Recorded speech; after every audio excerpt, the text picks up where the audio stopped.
కొన్నిసార్లు పేషెంట్స్ కూడా మనకు నేర్పిస్తూ ఉంటారు. ఈరోజు నా దగ్గర డెలివరీ అయిన ఒక సాఫ్ట్‌వేర్ కపుల్‌లో వాళ్ళ హస్బెండ్, "మేడం నా వైఫ్ చాలా బ్రెస్టింగ్ చేస్తుంది" అని నాకు కంప్లెయింట్ చేశారు. అసలు బ్రెస్టింగ్ అంటే ఏంటి? Hi, I'm doctor Ruha Srinivas, consultant gynaecologist, Veera hospitals, Visakhapatnam. Breast feeding టైంలో మదర్స్ ఒకవేళ gadgets like mobiles, laptops use చేస్తే దాన్ని బ్రెస్టింగ్ అంటారు. చాలా రీసెర్చ్ దీని మీద జరిగిన తర్వాత చాలా సైడ్ ఎఫెక్ట్స్ ఉంటాయి ఇలా చేయడం వల్ల అన్న విషయం బయటకొచ్చింది. యూజువల్‌గా బ్రెస్ట్ ఫీడింగ్ టైంలో మదర్ అండ్ బేబీ బాండ్ అయ్యే time.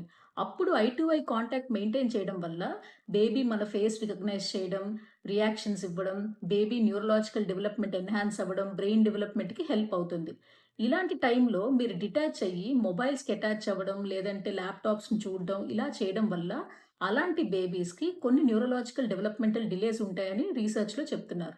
Like delayed speech, hyper activity, ADHD, autism.